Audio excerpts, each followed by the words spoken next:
It's interesting. When we were talking last week, we were talking about how underrepresented our population is in that industry. I actually went off and did some research, as I told you I would, and I found Right. that there's about 180,000 people who are classified as writers and authors in America.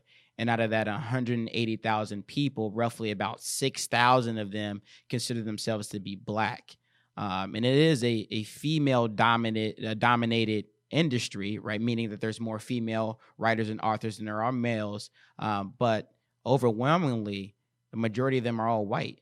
And there's I think the next group of people are Asian Americans, and Right. and then Black Americans are just 6,000 out of that 180,000. I mean, to me, Right. that was just kind of mind blowing. I mean, I knew it was low, but that's really, really low. And this is Yeah, across the there's a country.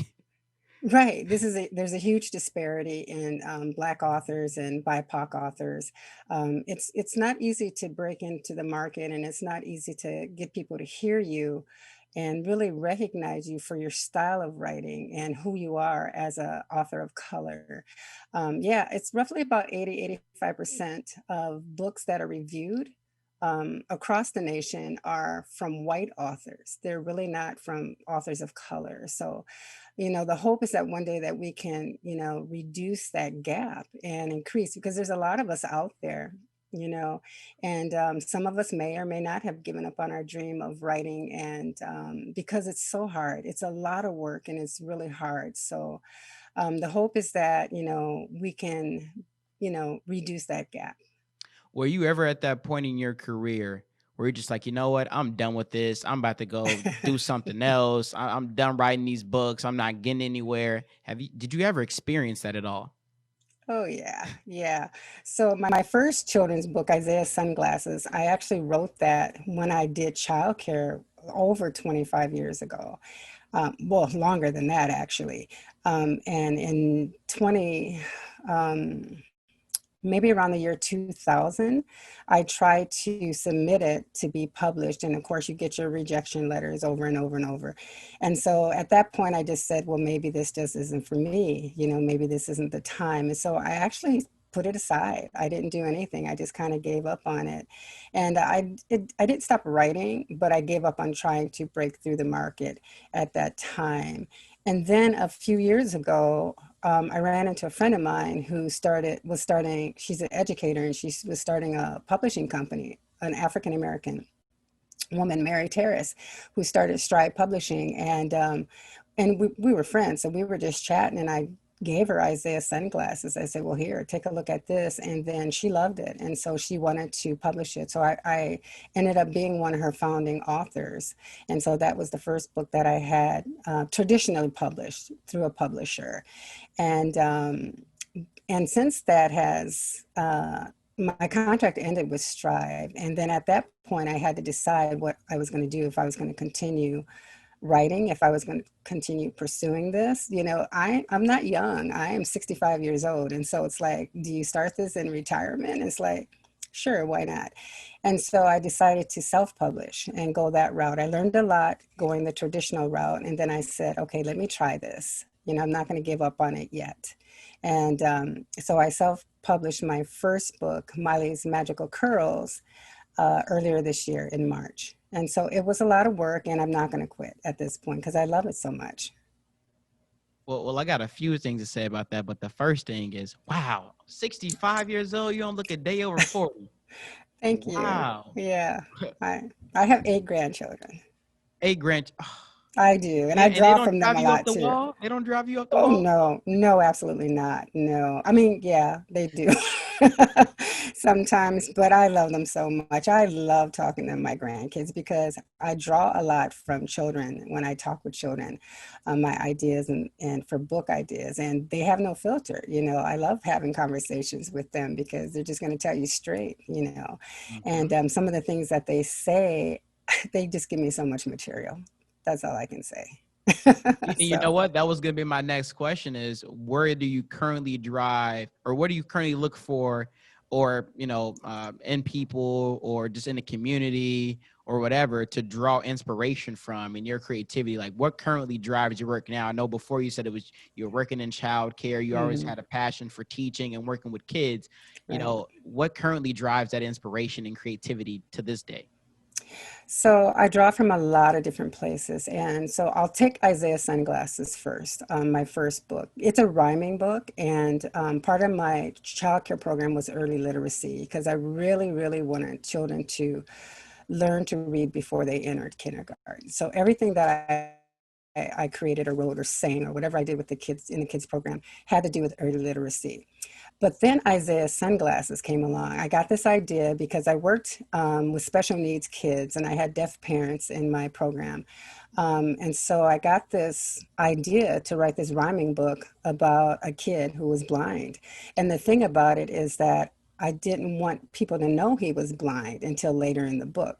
And so Isaiah, I just wanted people to see Isaiah for who he was, a little kid, rambunctious, did everything, probably drove his parents crazy and everything, but I didn't want the reader and the listener to know that he was blind until later on. I wanted the listener to really see and listen who he was before they saw his disability. And so I wrote Isaiah's Sunglasses, and that was my first published book. The second book, Miley's Magical Curls, is a story that we're just starting to hear about now. It's about an African American father who's divorced from his ex is a white woman, he's African American, and then he has a biracial daughter. And so in the divorce, the Miley was 5 when they got divorced, and so he had to learn how to do her hair. And she has tons and tons and tons of curls. And so the story is about his determination to make his daughter feel proud, his determination to make her feel valued, his determination to learn to do something to help her feel beautiful. And in the process, they developed a really strong bond with one another. So, and then of course, it's about the hair. So in the back of the book, there's tips for, how to deal with curls because, in the BIPOC community, we know our hair is a little different. You handle it a little differently. But then my latest book, The Two Flowers, I think that this was my greatest challenge because I wrote this. I was invited to a lower school academy rally to speak during Black History Month earlier this year. And so what I do when I go to speak with children and youth is I tell a story. And although I read Isaiah Sunglasses, I also wrote this story called The Two Flowers because I really wanted the young people to understand more about discrimination, social inequality, and bias. And so sometimes it's kind of hard to explain that to kids, especially now with everything that's happening. It's a little bit more challenging. Well, why are you protesting? What is this all about, really? So, and trying to help them understand the root of systemic racism and social inequality. So I wrote this story called The Two Flowers. I didn't want to use people, and I'm a gardener, so it was like a perfect fit for me. So I wrote this story about two flowers, and how one is treated differently than the other. One is treated basically better than the other, and then the result of what can happen to that. And I did that in a way to help them see, because who doesn't like flowers? But because people see the beauty in flowers, they don't always see the beauty in other people. So there's a lot of messages with this story, and it was a harder one because I had to try to explain it to people and educators and teachers and parents who are going to be reading this to their children to help them understand it. So I draw from a lot of different things, and all of my books, I want to have a message. And so with Isaiah Sunglasses, the message is working with disabilities and not judging people based on their disability. In Molly's Magical Curls, again, you don't hear this story about African American dads. Now, Hair Love came out earlier this year, which was beautiful. So you started to hear more. They took it to the top. And so you're starting to hear more about that part of our culture. So it's just a story that you don't hear. And then you also don't hear about single dads really, really parenting, good African American fathers who parent their children and strive to make their children be who they can be and are really committed to that relationship. So you don't hear enough of those stories.